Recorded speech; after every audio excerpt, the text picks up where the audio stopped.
Hello, everyone, and welcome to Rich Sports Talk, your home for all the latest and greatest on the New York Jets. The Jets have turned in their two cards for day number 2. The big question is, could they trade back into this round? If they do, we will certainly update you with that.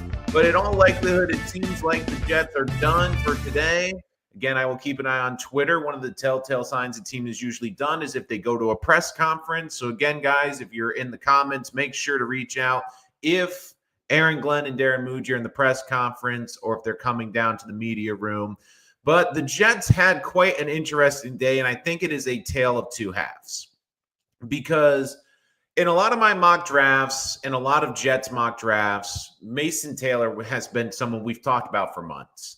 I've talked about him on this channel. I'm a big Mason Taylor fan. I think he is a dynamic player, a plug-and-play player from day one, just a reliable receiver, can work on the blocking technique a little bit, but when you looked at the last 3 years at LSU, when they needed a safety net, he was the safety net.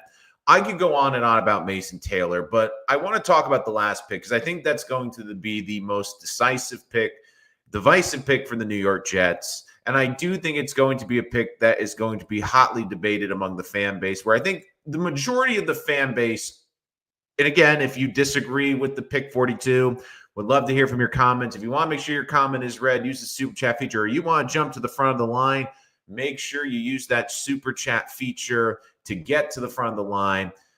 But let's go back to round 3, because again, right now we are in the middle of round 3. The Jets just made their selection at 73 just moments ago.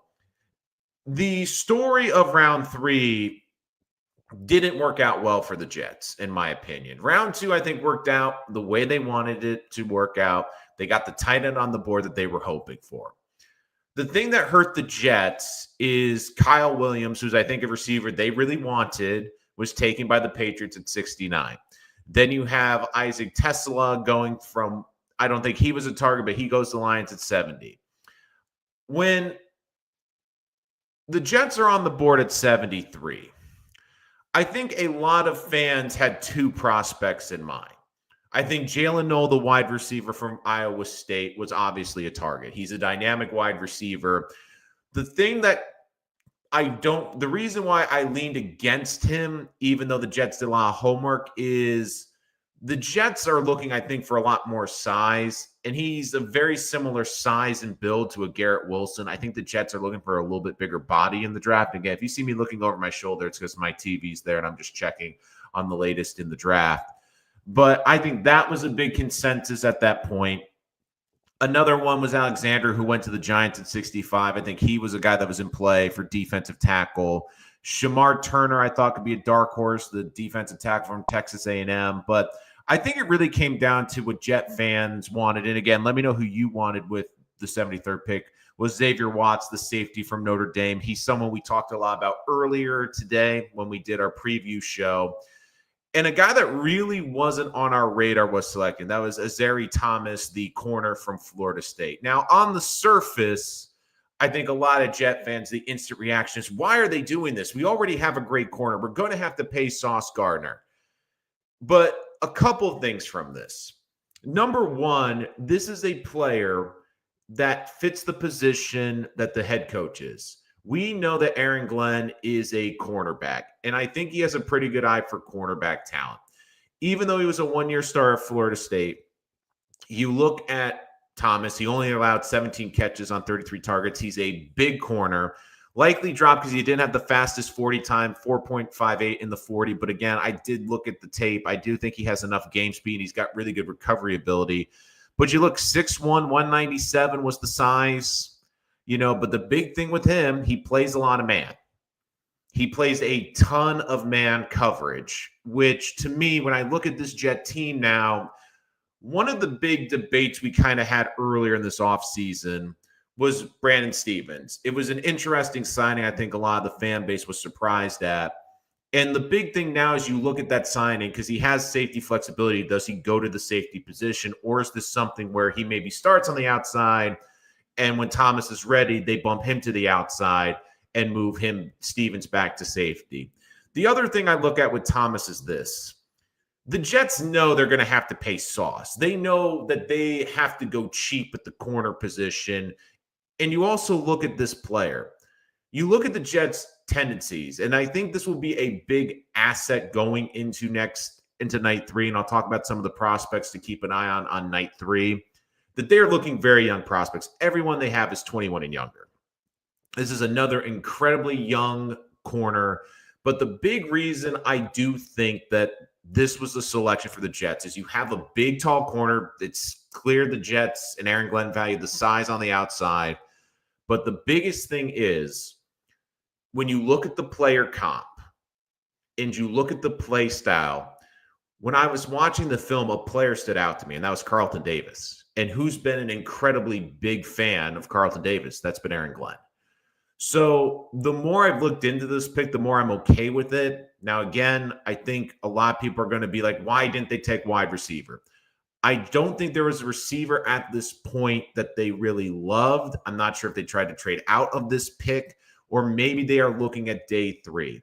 The other thing we have to keep in mind is this. Yes, they did not get technically a receiver, but they did get a pass catcher in a tight end. So they've checked the tight end box off. Corner, a position of strength, not necessarily a need that we all thought of. But I do think that this is a very intriguing player who had over 300 snaps in man coverage in the last 2 years. I mean, it's clear what the Jets want. They want physical corners that can play man coverage. This also makes me wonder how the Jets are going to look at the rest of this roster. A guy like Quantez Stiggers comes to mind. Maybe the Jets don't draft the safety because Stiggers, when he was coming out last year, played both corner and safety. Is Stiggers a guy that they're going to move to the safety position? Because, again, more of a zone-style corner. I don't know if he really fits this system. You look at, like, maybe Brandon Echols. Does he become a trade piece? I don't think Michael Carter does, because Michael Carter is a great slot corner, can play great man. I think he is going to stick around. But you now wonder with the safety position, and I do think that's going to be something to keep an eye on. If the Jets don't draft the safety, are they looking to move Stevens and maybe like a Quantez Stiggers in-house to the safety position? Because as I look at this right now, and again, guys, see the comments coming through. Make sure to use the super chat feature to jump to the front of the line. Give us your comments, your thoughts. Again, make sure to give us a share, retweet, get us out there. We're trying to get as many Jet fans in here tonight with the algorithm as well. But Stevens, to me, again, is a 3-year deal, but it's really a 2-year contract. I look at this right now and look, Aaron Glenn loves man coverage. And I think you look at this corner that they got. Let's be honest. This is technically a corner that probably is a second-round corner. This is a big value right here. I think this is a good technical value for the player. But you now wonder, do they move Stevens to safety? I think the next 24 hours are going to be very intriguing, how the Jets attack the cornerback room. Now, again, if a receiver falls to the back end of round 3, do the Jets maybe come back in here tonight and try to potentially snag a player? That could definitely be an option. I mean, it's clear I think they don't value Jalen Noel as highly as I think a lot of the fan base did. Is there a chance for them to come up for Jalen Royals from Utah State? That could be a possibility. But it is a little bit intriguing now because as we look at the wide receiver room now, it's very clear that this Jets team is going to have a tall order on day 3 to find a wide receiver. I don't know if they maybe look to the trade market. I don't know if they look to try to address the position through a trade, try to trade for a veteran. And it'll also be intriguing, too. If they don't draft a safety tomorrow, I think it will tell us that they are viewing that they have safeties in-house. But it's also clear they view this as a long-term project. They're bidding on a guy that they think has great upside. And this is a guy who, if let's be honest, at 6'2", if he ran a sub 4.5, there's a good chance he probably would have been gone in the first 40 picks.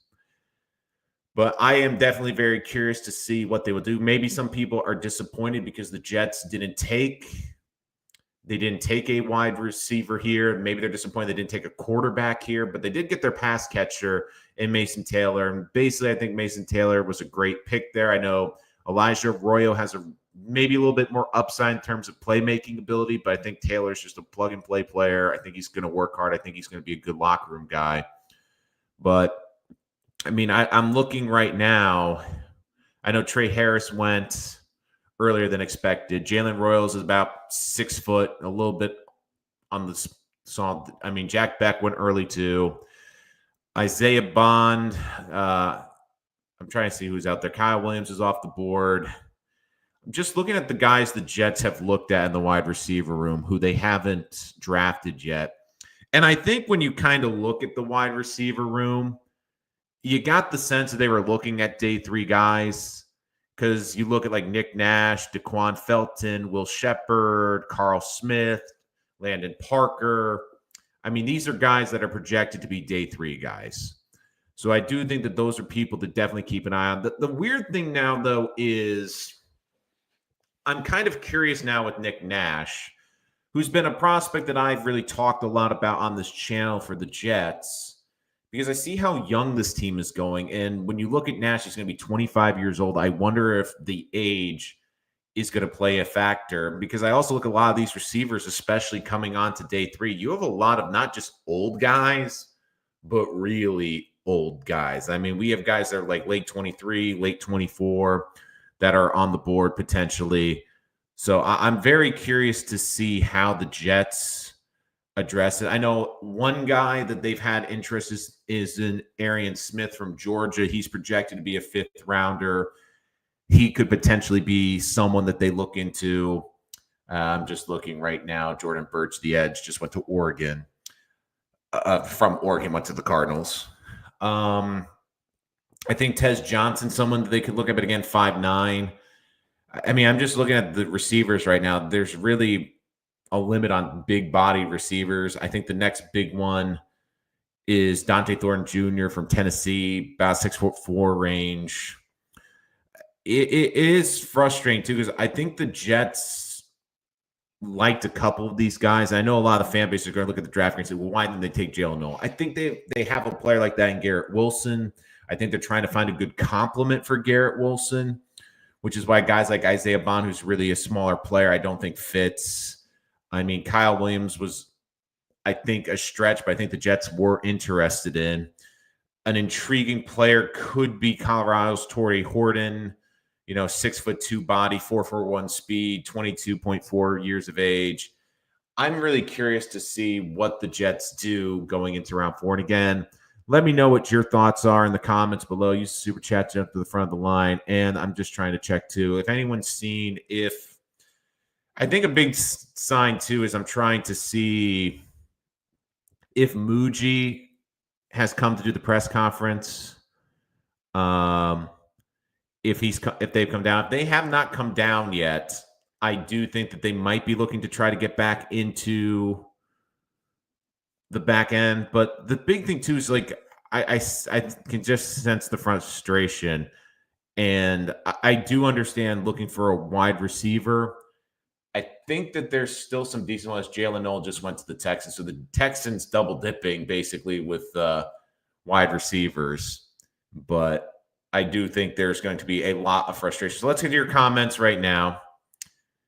Jacob Leftwich, I know, is excited about this. He's a huge Florida State fan. This kid does not miss a Florida State snap. So if anyone's going to have insight, he will. And he, again, I think he's going to be a very good player, but it's one of those things where maybe he's not an impact player year 1, but this is a long-term development. And look, if you have 2 lockdown corners or 2 corners that are big and physical on the outside, it makes it a lot easier for your front 4. So, but we'll talk about other prospects coming up. Shadur Sanders. I don't know if Shadur Sanders is going to be Mr. Irrelevant, but man, I would love to know what the Vegas odds were on him not getting drafted the first 3 rounds. If someone hit that parlay or just put a bet down, I would love to see those odds. And look, let me go on a little about Shadur Sanders for a little bit, because I do think it is a bit relevant. And I'll get to more of your comments again. Super chat to jump to the front of the line.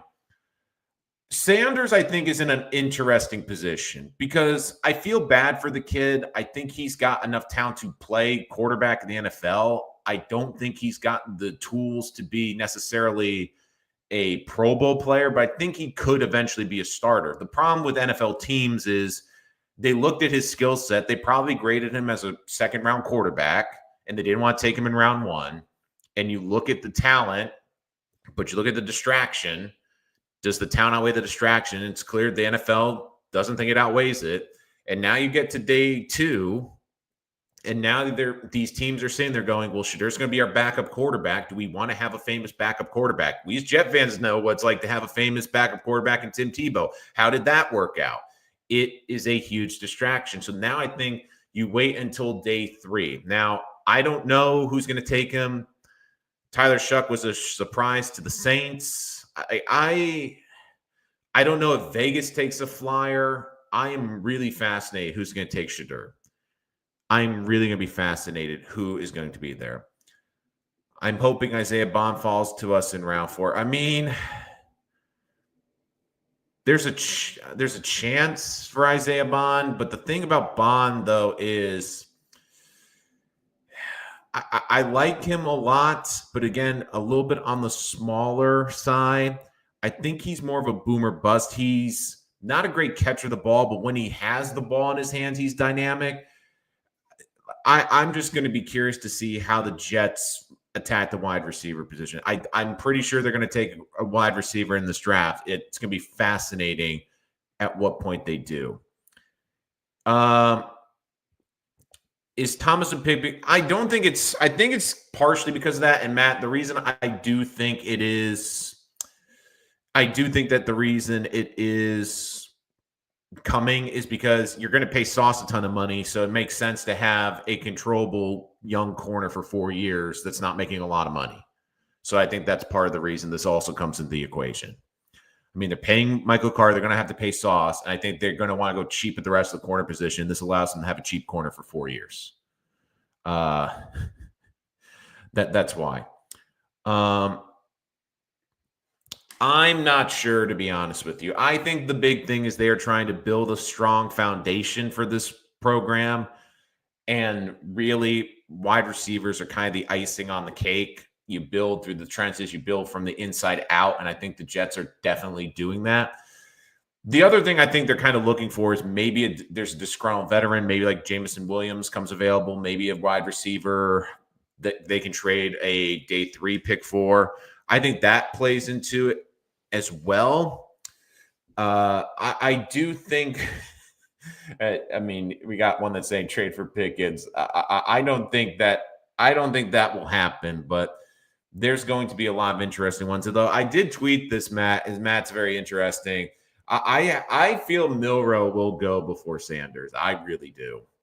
I thought Milroe, there was a slim chance he could go to the Jets with the 70th pick, but it's clear that the Jets have a lot of interest. One guy to keep an eye on is Joshua Farmer from Florida State. I don't think he gets to the Jets in round 4. I think Elijah Roberts could be more in play for the Jets there.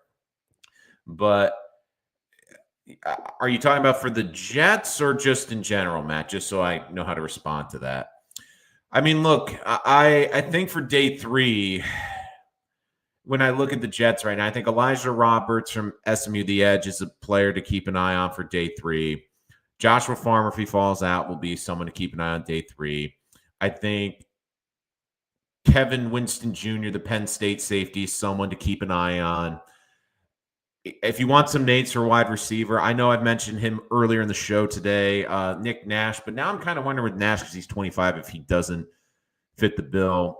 I mean, you have a couple of other interesting players at the wide receiver position that I'm wondering who could get drafted. I mean, I think the Jets may take a flyer on Will Shepard. Maybe they looked at him in the undrafted period. He's 6'3", 203 pounds. Lot back shoulder throws. Doesn't have that dynamic speed or athleticism, but was a big red zone target. So, I mean, that could be a guy in play, not necessarily in the draft, but could be a priority free agent target for the Jets at the wide receiver position. Like I said, Nick Nash as well. A couple of other players that could be in mind. Daquan Felton potentially from Virginia Tech. He's another priority free agent. Played a lot more on the outside. Again, big body, 6'5", 214 pounds. Led the Hokies in receiving in 2023. Took a nosedive this last season. I mean, he's got the big body. He struggled last year with chemistry with the quarterback. You wonder if a coach can get something out of him. You wonder if it was just the scheme last year. You wonder if it was the quarterback. I mean, Felton's an interesting guy. Maybe the Jets take a flyer on him again. A bigger body, 6'5", 214 on the outside. Trying to think of some other receivers that the Jets could potentially look at as well that I have on my board. Just give me a little bit of time, guys. Just a little bit. I mean, another priority could be Landon Parker. I mean, I'm looking at the guys the Jets have had meetings with the wide receiver. I mean, when you're looking at it, looks like the Jets are kind of – I think what the Jets will try to do tomorrow is Kevin Winston just got picked. So there goes that plan, ladies and gentlemen. It's like Joe Hendry. I said his name and he appeared. That's a tough one because I think he would have been a great safety for the Jets. I mean, you look at the receivers they met with outside of basically Tet McMillan and outside of really Kyle Williams and Arian Smith. Arian Smith is an intriguing guy to watch. A lot of these guys are developmental or priority free agents. I even think Nick Nash, there's a chance because he's 25. If I had to guess, my thought is what the Jets are going to attempt to do on day 3 could be the following. It could be try to get Arian Smith from Georgia, who's a dynamic playmaker, but on the short side. Try to bring him in with like a 5th round pick. Maybe they go for him in the 4th round, and then use a priority free agent to bring in 1 or 2 of those receivers I mentioned, compete to try to win a spot. I mean, it's curious too. Like, I don't know how they're going to utilize Allen Lazard. Again, they're going to use a lot of 12 personnel. I think there's going to be a lot of packages where there's only 2 receivers on the field. So it will definitely be intriguing. Don't also rule out they draft another tight end. I mean, there's a chance the Jets draft another tight end. I mean, Gadsden from Pittsburgh's up. I got to pause here really quick because Pittsburgh's on the clock. Like, do they bring him in? Keenan Allen, I mentioned in my free agency show, I think he would be a really nice fit, especially in the short term. I'd bring him in on a 1-year contract. A part of the Jets, I think, are too. There's some intriguing free agents out there at wide receiver I would look at. I'm just seeing who the Steelers picked. Did they take Shadur? Nope, they took a running back, Caleb Johnson from Iowa. Shadur watch continues, ladies and gentlemen. Oh, wow. That's something. Johnson could be in play. Again, the hard part with Johnson with the Jets is you really like having Garrett in the slot. And you look last year, he played over 85% of his snaps in the slot. And look, I know he leads in terms of the catches. He's explosive. He's an electric. The thing is, he's not the best route runner. He tends to drift. He needs to improve some of the technical. He's a blur.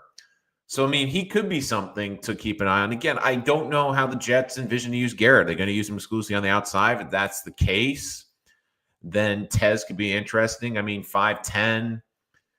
The thing I worry about Johnson, though, is the weight. Only 154 pounds. I mean,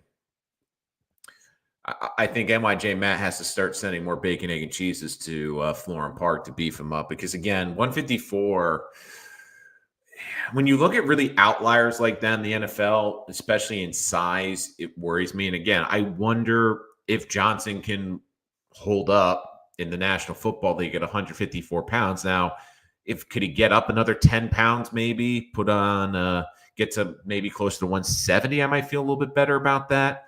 But he's someone I definitely keep an eye on. I also wonder, too, because I keep, checking the board, making sure that some players are. I wonder, and now Xavier Watts, who I think is a player I would have really liked with the Jets, but if they're going to move some of these corners to safety, he might be outplay. But I mean, I'm also looking right now as the board's falling a little bit. I know they didn't have a visit with this player, but could Jalen Royals from Utah State be in play? I mean, he's 6 feet tall, 205 again, not a huge body, but big enough. I think he's very good. He's incredibly productive. You look at the foot injury, sidelined him for second half of 2024. He was number 4 in FBS with 120 receiving yards per game before the injury. Again, you wonder now how bad that injury was. But if the medical's cleared on Royals, I think he could be an intriguing guy. I think he could easily become a team's number 2. And when you look right now at the draft, how it's falling, you kind of hope maybe there's a run. I know there's extra picks in the 3rd round. The last pick will be the compensation pick 38, which is 102. I believe, if memory serves, the Jets have pick. I believe it's 110. Let me double check on that. I'm trying to run through a couple scenarios for potential trade up. I don't know if the Jets will really trade up again. Let me know in the chat if they've come down for the press conference, because if they haven't yet, that's telling me that they might be working the phones here to try to maybe get back into the back end of round 3. Because don't forget too, the Jets have multiple picks here on day 3. I mean, they have the 4th rounder, but the big thing we have to remember is they have 2 5s and they have 2 6s. So could they package maybe one of those day 3 picks to go up and get someone? Because right now we're at pick 80, around 85, 86, with the point value about 160, 155. Jets are at 110, which is 74. You look at like the Jets' 5th round pick. Again, it's not perfect, but maybe the Jets could swap 110, 145, or 162, try to get up into the last of this 3rd round. Like, could they maybe try to get up into like the 90s range to the hundreds range? Again, it depends on how far certain prospects fall, but I'm also curious to see who they go after as well in terms of who's still available. I mean, Tez Johnson's a name I know the fan base will throw around a lot. And the other thing too is what they look for a quarterback. Do they not draft a single quarterback in this draft? I mean, that is also a very distinct possibility. I mean, there's still some very interesting players, especially on the defensive line, that I think could certainly be in play. Kyle Kennard, the edge from South Carolina, someone that they've looked at. Fidel Diggs is someone they've looked at Syracuse. I know one of the big ones we've talked about here is Elijah Roberts, the defensive end from SMU. I think he could be a great fit as well. I'm curious also, do they double dip at tight end? I mean, you have Gunnar Helm available. You have Gaston Jr. available. I mean, some of the tight ends went earlier than I thought. Terrence Ferguson went earlier than I thought he would go.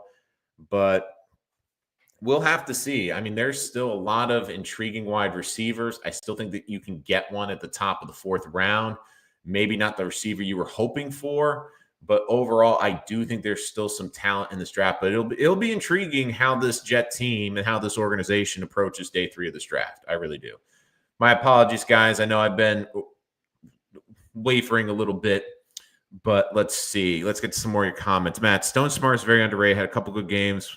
1 or 2 with 50 yards plus, some untapped potential there. Jimmy Horn Jr. as a UDFA. Joe Douglas will trade up here, but let's see what Muji does. Would you take Scabo Falls and trade? I'm not trading Breece Hall. I'll be frank. I'm not trading Breece Hall. I don't think you're going to get good value. The other thing, too, is don't forget Breece Hall's a dynamic pass catcher. Are they planning to use him more as a wide receiver? Are they planning on using him in the slot more this year? Are they going to look at 25 touches for Breece differently? Maybe 12 to 13 as a running back, but then he also runs 10 to 12 pass routes. We don't know what this offense is going to look like for the Jets. So again, I know you look at the wide receiver room and it's not great. I understand. But I do think that it will definitely be interesting to see how they address this roster. I think receiver will be at the top of the shopping list in round 4.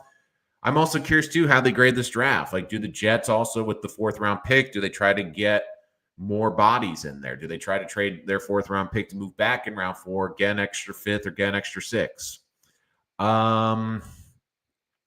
I think, split backfield will be used a lot, Matt.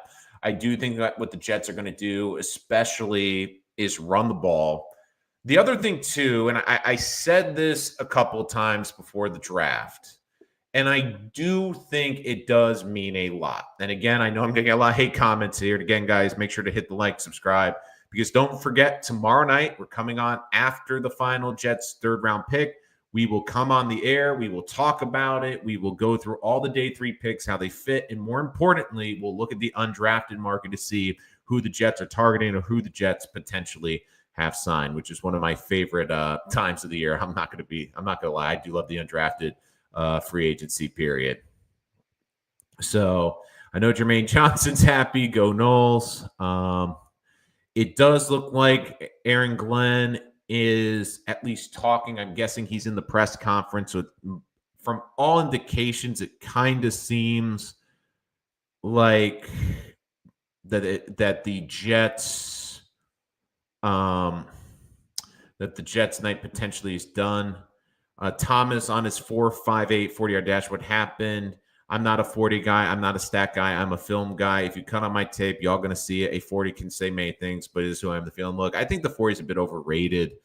I mean, what was it? I think the famous story is what Jerry Rice ran a 4.6 40 or 4.7 40.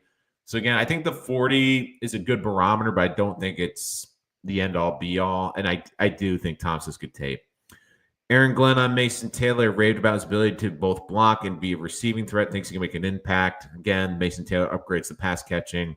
On Thomas Glenn, his physicality at the line of scrimmage is one of the biggest reasons they wanted him. Also said his play speed is much faster than his time speed, and he cares more about play speed than the 40 speed, which I think is true. And look, if the Jets came out of this with a starting caliber corner next to Sauce and have a great 1-2 corner duo for the next 2 years, it's going to be very good. I mean, Louis Riddick even had Louis Riddick's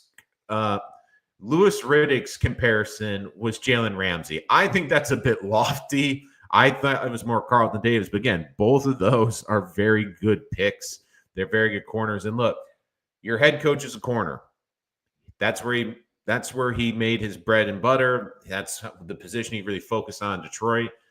If there's a position that Aaron Glenn, I think, will understand and watches the film and see something special, to me, that's a position I give him the benefit of the doubt. If he's saying certain things about wide receiver, tight end, maybe I take it with a grain of salt, but especially if that's a position he was successful at, it's a position he started helping when he became a coach.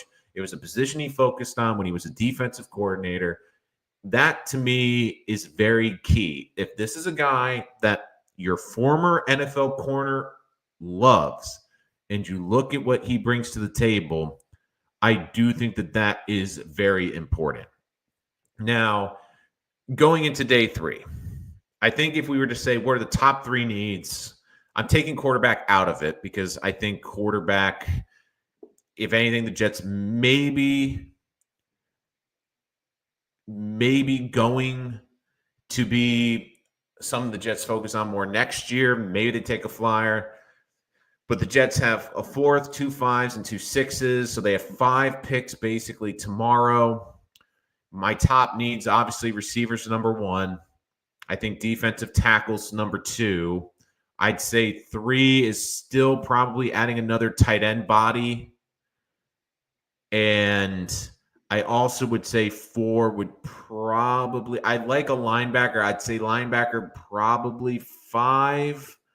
And then I'd go defensive end. I think if I had to make prediction, I think the Jets tomorrow in some capacity in the draft walk out with another pass catcher, whether it be a tight end or wide receiver, probably a wide receiver.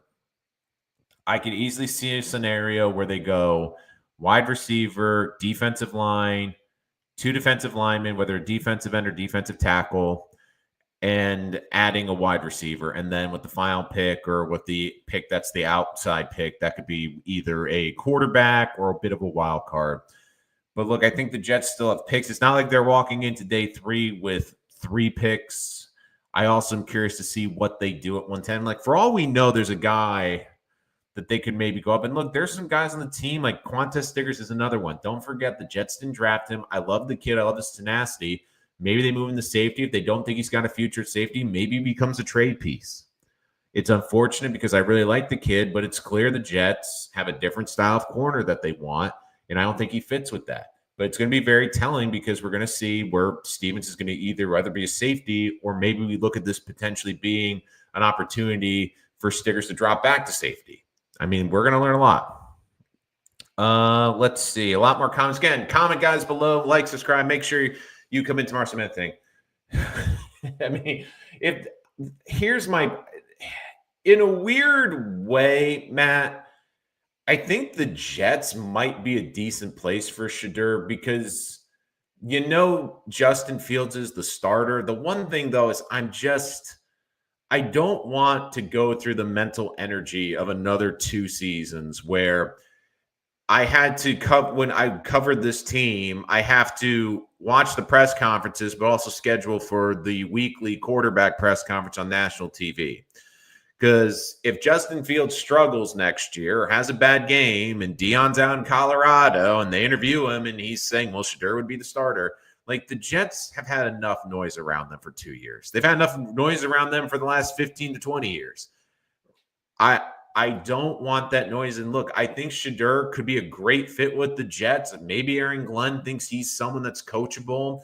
If Aaron Glenn comes and says, look, I really like this kid. I feel bad. I know he's coachable. I know I can get him to play well.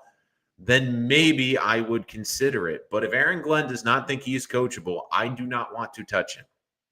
Because the Jets have had way too much noise the last couple of years at the quarterback position. And like I said earlier in this show, one of the reasons I think he has not been picked is teams do not want a backup that's potentially more famous or more of a national talking point than the starting quarterback. Because they basically are looking at a guy whose dad, who was his head coach, is going to get interviewed every single week in Colorado. They're going to obviously ask about Shedeur. So I do think that is something to definitely keep an eye on. Wasn't expecting the move. I was hoping for Xavier Watts. I know you're disappointed because I'm pretty sure you wanted I'm pretty sure you wanted Terrell Ferguson for that. I like Watts a lot, but here's the way I'm looking at this, Kevin. And again, I might be wrong. We're going to see eventually. Was Brandon Stevens brought in here to be the safety and that just was a smokescreen? Or is it something Stevens is going to start at corner and when, the Jets feel the rookie's ready to go, they're going to move him to safety? I mean, you look at the safety position now, I know it's not a lot, but you look at guys that potentially make the move. The Jets have 2 intriguing names on this roster where you go Quantez Stiggers and you go with Stevens and you ask yourself, they can play safety. They have the flexibility to. Will they come into camp and compete for safety? Like, do the Jets think that right now on their roster, those are the best ones? And look, Watts, I like a lot. I like the upside with him. I think the thing that is turning people off of him is he's a great instinctual player. He's going to be a very nice player, but he's not elite athlete, not elite speed, not elite burst. And I think a lot of teams are like, we really like him as like a role player, but we don't necessarily think he's got that something that makes him truly special at the NFL level. And look, I mean, Matt's going to be disappointed because the Jets don't have a 7th round pick. I hate to disappoint because I got asked that on the show earlier. The Jets don't have a 7th round pick. So as I check in, we're getting to close to pick 90. See, I'm just peeking up to see who the Jaguars selected. Wyatt Millam from West Virginia. I mean, Jaguars have had quite the interesting draft, haven't they? But look, I think with the Jets, a couple guys I'd keep an eye on tomorrow. I know Gadsden, someone we've talked about, the tight end from Syracuse. Fidel Diggs is someone we've talked to about a lot. At this point, dude, I wouldn't rule out anything. I mean, I've never seen someone that months ago we were thinking was going to be a top 5 pick, maybe top 3, fall out like this. Now, again, I don't think he had the talent to be there. I think it's just the scarcity of quarterback. But I think the interviews scared teams off, and I think the pool shrinked. And I think when Deion came out to be in the offseason and said, this is the short list of teams he's going to play for, and a couple teams were like, oh, okay, well, we're out. Because you also look, too, I think they alienated a lot of teams. I think when they basically said, like, there's certain places we want to go, and when you basically wear New York Giants cleats, I think you're telling the world where you want to go. And when that doesn't happen, it's like, okay, I think Sanders want to get to New York, but you wonder, is it to get to New York for the football reason, or is it to get to New York because of what New York can provide an athlete? And unfortunately, if I had to guess, it's the latter. I mean, again, Matt, I agree with you. He's a better quarterback, but it's one of those things when you have a first-time head coach with New Orleans, and I said it last night and I said it this morning, I think he doesn't want to have that over his head. A lot of these coaches, like, think about the teams that really need the quarterbacks. You either have first-time head coaches or new head coaches, or you have coaches that are on the hot seat like the Giants. And I brought up this scenario a couple of times, but Deion has made it clear he's thought about coaching in the NFL. I think that basically these guys are afraid that if Shedeur struggles under their watch, that Deion's going to go to the owner. Deion's going to use his pedigree. Deion's going to use his examples of how he got him to play well in college and is going to try to bully that his way in to be the head coach or have a mess in the front office. Like, if I had to gamble right now, if you had to ask me right now, and Kev, I see your question. I'll get to that in a second. Again, Super Chat jumped the front of the line. I'm just going on a little bit of a Sanders tangent here. If I had to guess and put money on it tonight on where Shedeur goes, I think at the end of the day, if I had to pick one team, it is going to be the Dallas Cowboys for a few reasons. Number one, the history. Number two, we know the relationship Deion has with that organization. Number three, Jerry loves to make a splash and be a talking point. Number four, Dak got injured last year. Dak's getting older. They don't have a succession plan. And rule number five, and I think this is very important, they have Schottenheimer as their head coach. When they made that hire, all of us rolled our eyes and said, this is not going to work. And especially as Jet fans, we're like, yeah, this isn't going to work. Is there a scenario where Jerry's now thinking in the back of his mind, well, if it doesn't work with Dak this year, I got my long-term quarterback, got him for dirt cheap. I got him in the range where I got Dak in the third or fourth round. And I'm not paying him for 3 or 4 years. And I can bring Deion to be the head coach. I mean, that to me could be the possibility. Like, if I had to put money on it, Kev, that's why I'm looking, because I'm looking at teams that wouldn't mind the noise. Dallas loves the noise around the Dallas Cowboys. A team that wouldn't mind Deion being a helicopter parent, and they wouldn't. And also a coach that Deion might feel he could push out. I mean, if you were to ask Dallas fans today, would you rather have Deion be the head coach or Schottenheimer? I think most of them would say, give me Deion. But again, getting Kev to your pick. And again, Kev, thank you for joining us. I understand the need for wide receiver and defensive tackle, Kev. And they are valid needs. They are important needs for this team. A couple of things. Number one, I think two of the players they really wanted, Williams, the wide receiver, and Alexander, the defensive tackle for Toledo, went in a couple picks before that. That's number one. I think when they looked at their board, they didn't see a receiver at that point after this run on receivers that they really loved and really thought could make a big impact. I think when they looked at their board, they looked at this corner and said, this is an undervalued corner because he fell in the draft because of the 40-yard dash. We see it every year. A good player falls because the testing scores are just a little off.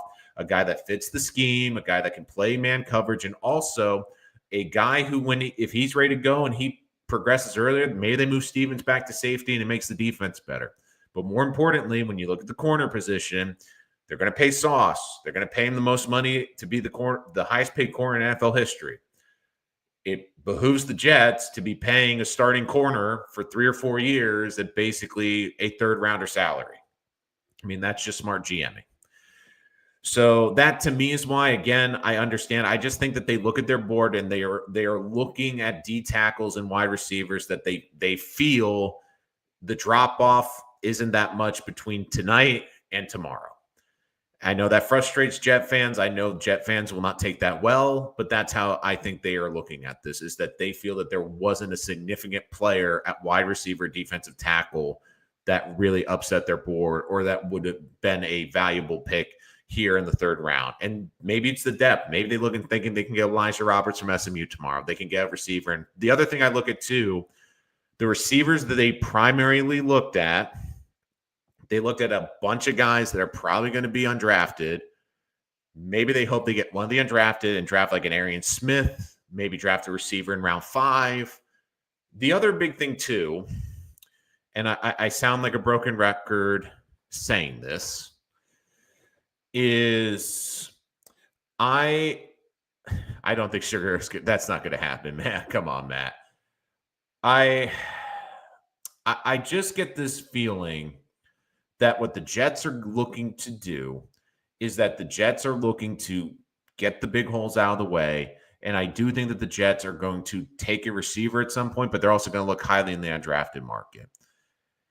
The other thing we are not talking about, and we've talked about a couple times on the show leading up to the draft, and I've said this a couple times, and I don't think a lot of other Jets content creators bring this point up, but I do think it is a very valid and important point. I know a lot of this fan base has written off Malachi Corley, and I get why. But this is a whole new regime, a whole new set of eyeballs, and a whole new offensive scheme. Maybe this front office and this coaching staff has looked at Malachi's college tape, looked at what he brings to the table, and says, look, he's a dynamic player, probably not a traditional receiver, but he's someone we can design touches for, maybe have 3 or 4 passing plays for him a game, but also use him as a jet sweeper, use him on kick returns. Maybe they view Malachi Corley as someone that they look to guys in this draft and say he has a little bit more upside, or we're going to take a chance with him on a year and see what he can do in our system. Because don't forget, Malachi Corley was not a polished route runner. He had to learn that. I kept saying he was going to be used as a jet sweeper. He was going to be used as like a decoy.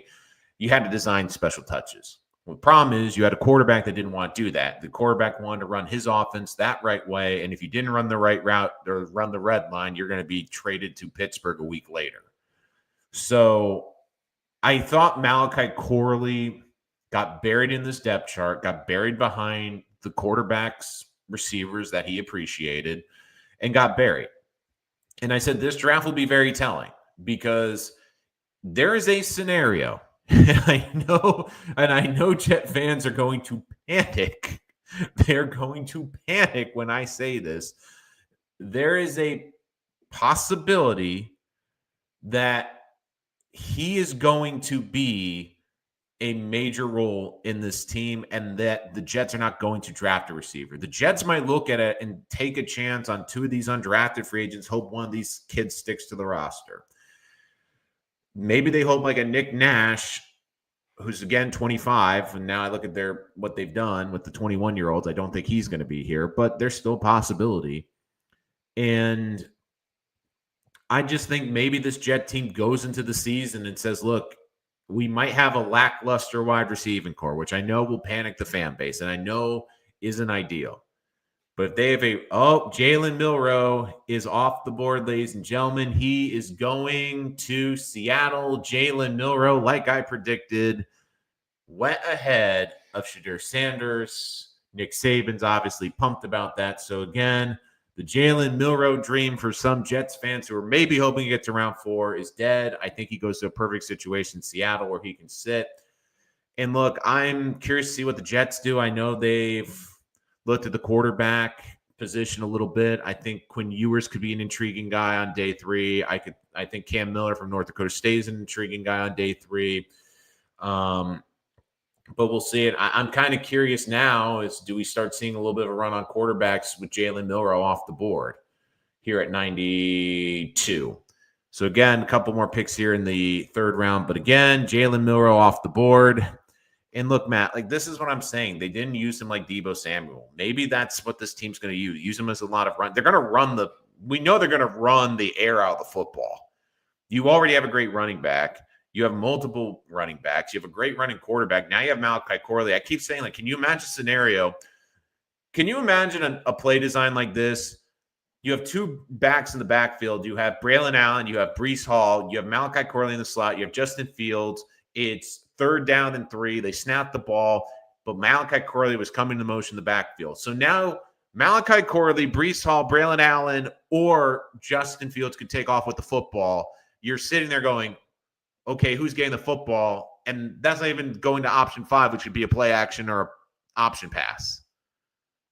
I mean, that, yeah, Jason Brownlee hype train. I mean, that could happen. I don't know. I don't love Howard. If you had to ask me the quarterbacks that I think could go before Shedeur, and again, I don't know who's going to take Shedeur. I think there's a chance Ewers goes. I think Kyle McCord's a kid I really like from Syracuse. I think the line of demarcation will be Will Howard, because I think once you get to Will Howard, Ewers and McCord, you feel will be at least good backups, maybe could develop into a potential starter. But I think Howard's a backup. I think once you really get to Howard, you're looking at guys that their ceiling is backup quarterback. And if Howard goes before Shedeur, I mean, we're looking right now, 4 quarterbacks taken. And this is, again, a league you need a quarterback, and we've gone through 92 picks and only 4 have come off the board, 2 in the first round, 1 in the second, 1 in the third. I don't know. Like, do the Saints – the Saints have already gone with Shout. I don't know where Shedeur goes. I really don't. I'm trying to think, like, how many picks the Cowboys have left. I'm really trying to think. That's like at this point, like, I'm really struggling to think of a team that's going to put up with it, because if you really believed in the kid, you would have drafted him by now. I really don't know where he's going to go. I mean, Vegas, I keep thinking, but Vegas had multiple chances to take him. I mean, does San Francisco just so they have a backup plan in case the contract falls through? Does Indianapolis bring him in to compete with Richardson, but then you get in Richardson's head? Did the Pittsburgh Steelers just take him on day 3? So then not to piss off Aaron? I really don't know. I mean, the problem is Dallas doesn't have a 4th-round pick. The next time Dallas is on the clock is pick 149 in the 5th round. They have 2 5ths, 2 6s, and 3 7s. So who knows? Maybe they'll come up to take Shedeur, but I really have a tough time. And again, I feel bad for the kid, because I think at the end of the day, he's a kid that wants the opportunity to play in the National Football League. And, you know, it's got to be incredibly frustrating to go what he's going through right now. Let's see. Hey, Siri, play Perfect Time by Shedeur. Yeah, the other thing, and I also wonder, too, how much this came into play. The whole retirement thing at Colorado that his dad did, I do wonder if that's irked some people the wrong way. But I also say this. Scouts have to approach prospects differently now because we have the NIL. You now have quarterbacks that are going through free agency process in college. You have quarterbacks making millions of dollars. You have star players making millions of dollars. I mean, there are quarterbacks that haven't taken a college snap yet that are rolling up to campus in Porsches. And I know these NFL scouts want the kids to feel humble, that they have to really work for it, that, you know, that this is a grind. And a lot of those kids I still think will do it. But you also have to keep in mind now, a lot of these college players, especially the best ones, they're going to have money. They're not going to be as desperate as they were before, because they might be coming out to the NFL already with $6 or $7 million in their bank account. by the time they get in the NFL. And especially if they're going to drop to the second or third round, their first contract, they probably make more in college than they did in the pros. So I think that is something definitely to keep an eye on as we progress and how this process will change, because it's going to get a lot of attention. But I will say, one of my favorite things tonight has to be, if I had to pick to be a fly on the wall, everyone nationally would say, what's a fly on the wall in the Sanders house? I want to stick with the Jets fans. I would have loved to be a fly on the wall in the Taylor household, especially around Joy Taylor, who loves to belittle the Jets and lull Jets. And I kept hearing all those comments from her for years and years. And she forgot that her brother, I don't know, played 2 years with them and helped them make the playoffs for 2 years. She conveniently forgets that part. And just watching her doing the Jet chant tonight, you could tell that was crushing her soul as she had to do the JETS, Jets chant. And I almost think it felt like a little bit of karma. Like, of course, Taylor ends up with the Jets. I wonder if Joy Taylor, like, that's the one team she was hoping. I was hoping that she's probably was begging the Dolphins, please jump the Jets. Please jump the Jets and take Taylor. And when that didn't happen, man, I just was just ecstatic. That just makes that pick a little sweeter, just a little sweeter.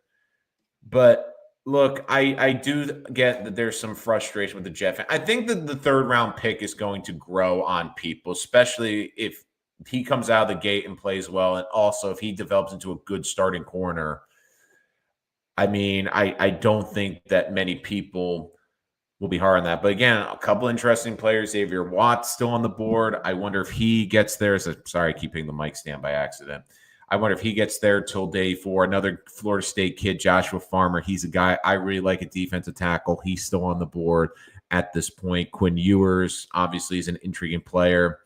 Ty Hamilton from Ohio State, the defensive tackle, also on the board. Elijah Roberts from SMU on the board.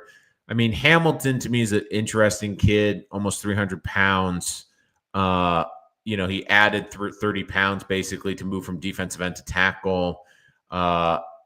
Needs to work on the pass rush, but is forceful. Again, I think he's a good run stuffer. And really, to me, the edge room needs some depth, but the defensive tackle room also needs some talent. Like, I think that you can get a good player.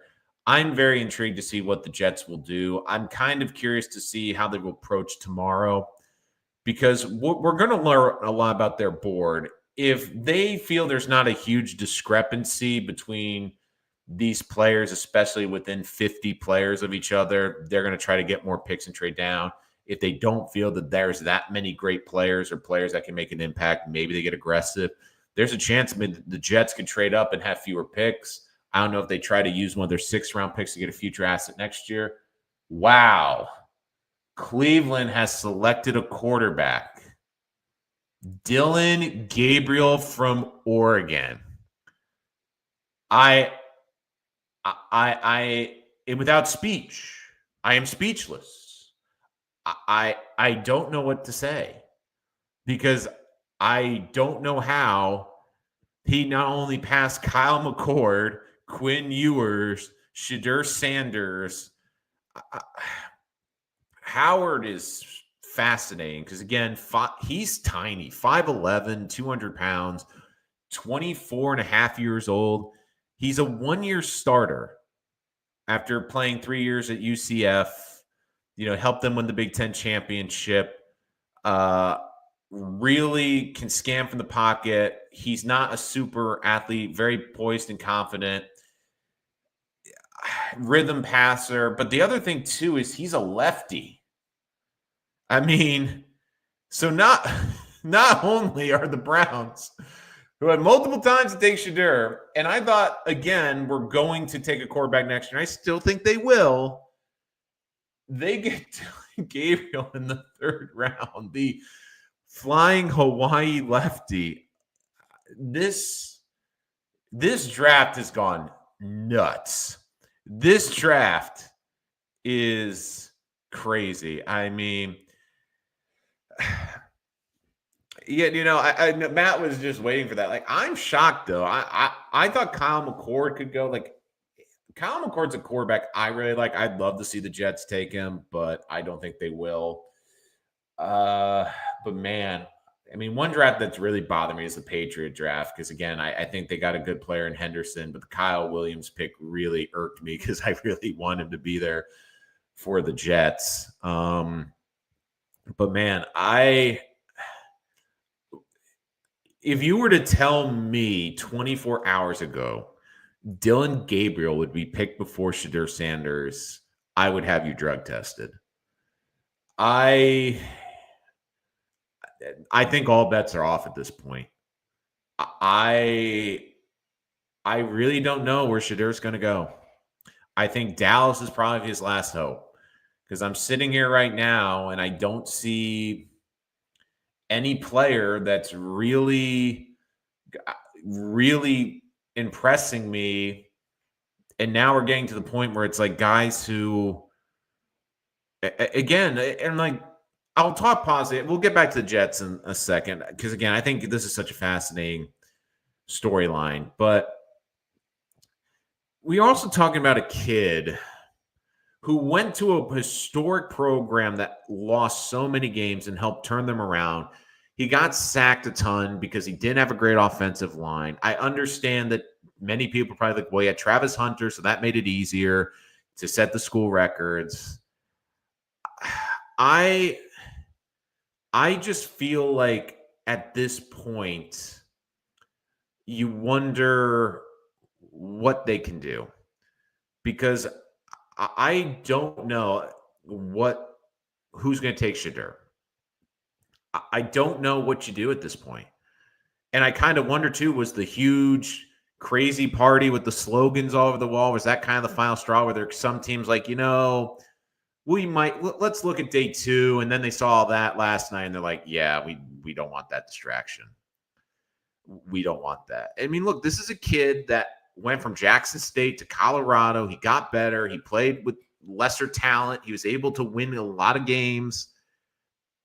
But again, this comes down to the common phrase. We hear it all the time in the National Football League. Does your talent outweigh your distraction? And we are learning that it is clear that the distractions do not outweigh his talent. I think he can still be an NFL quarterback. But I think teams are looking at it going, yeah, we don't want to mess with that. So you look at a couple of other picks that have gone off the board. Jonas Sanka, the safety from Virginia. Dillon Gabriel, quarterback, obviously from Oregon. Jared Wilson, the talented center from Georgia, just went off the board to New England. So again, New England building through the trenches. They drafted tackle. They drafted center now. Looks like the Falcons are taking, of course, Xavier Watts. So Watts is off the board now. We're getting toward the end of the draft, but I get the feeling the Jets are not going to trade back up tonight. I think that they are done for the evening. But look, I think that the Jets had a very good day 2. I think it was an orthodox day 2. I think we didn't expect corner night 2. But this is a night 2 where I feel horrible for Shedeur because Shedeur, like, again, no one wants to feel embarrassed like this. Look, and the big thing, too, is the Jets have said that they want to build around Justin Fields, and they were right. They want to get good skill position players. They want to build up the offensive line. They've done the offensive line. And you look, too, clearly Aaron Glenn has a type. He likes big-bodied corners. Sauce is 6'3", Stevens 6'1", Thomas is 6'2". I feel that right now with the Jets, I think they had a good day. I understand that fans are going to be disappointed. They want a skill position player, but I think the Jets are telling you that on their board, at the very least, they didn't have a skill player that separate. Now, the big thing I also want to stress We will come on tomorrow night. We'll break down all the players that are selected tomorrow. Again, the Jets will start tomorrow with 5 picks. We'll see how many they end the night with. But the big thing for the Jets tomorrow is to continue to fill holes. I think if you had to ask me what they're going to be looking for, younger prospects, they clearly like the 20, 21, 22-year-old type because they're trying to look for the long-term players. They're going to look for guys that fit the system. And I do think you're going to see them in some capacity at least one defensive lineman, probably 2, or some combination, probably at least 2 skill position players. I would guess at least 1 receiver. But again, they might double up on tight end. And maybe their strategy is, and this is a strategy, is maybe they're going to look to start this season, see how it goes. If they're a team that's going to be competing for a wild card, then they can make a deal at the deadline to add that number 2 receiver. And I know it's not ideal going through the season with a lackluster receiving core, but the Jets have a chance to walk out with they have a very good secondary, a very good corner room, a great offensive line room now. They upgraded the tight end position, which was a woefully depleted room. And I do think the big thing is making sure, Watts, of course. I see you up. Yeah, that was definitely crazy right there. But look, I just get this feeling too that the Jets are going to walk out with some of that combination. If you had to ask me today what positions I don't think they walk out with, I doubt they get another tackle, though. They might look for depth. Don't be surprised, especially because, again, the backups on this team they haven't drafted. There's a good chance they don't draft quarterback because I think they're going to build around Justin Fields, at least for next year. I think there's a good chance that this team also doesn't draft a linebacker.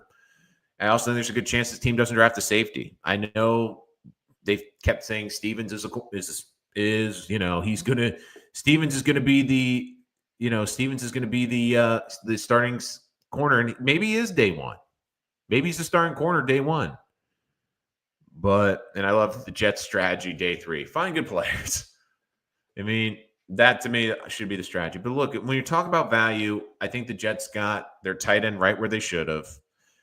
They got a corner that probably should have been a top 50 selection. They got him in the 3rd round. So again, I think they got good value there. And I do think that the Jets are getting important value. They're getting players that I do think are going to have a long runway here, especially when you look at being 20, 21 years old. I do think the undrafted market's going to be fascinating because I do think there's going to be a lot of discussion about what the players are going to target in the free agent market. And you look, Glenn Juan Thomas, because he's incredibly physical at the line. They want Mason Taylor. I mean, you look, they want physical football players. The Jets next year might not be the sexiest team. They might not be the fastest team. They might be lacking at the skill positions to many fans' disappointment. But I'll tell you this.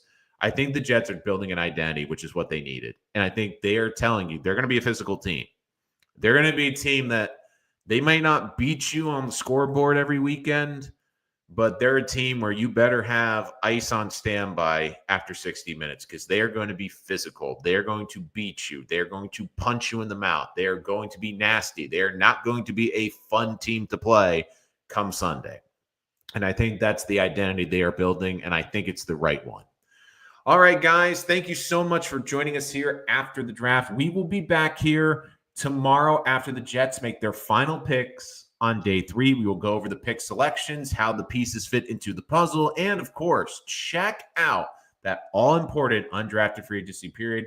Again, thank you so much for joining us here. We always appreciate the support here at the channel throughout the offseason and, of course, during the draft. We have one more night to see what the missing pieces will be for the 2025 New York Jets. I'm excited to bring it to you tomorrow night. I'm looking forward to tomorrow night. Make sure if you haven't, hit that like and subscribe button so you don't miss us coming on live tomorrow night. And if there's players that you want to mention or comments after the live stream, go ahead and put them in the comments of the video. I'll make sure to get back to you. Thanks so much for joining us. We'll see you next time here on Rich Sports Talk.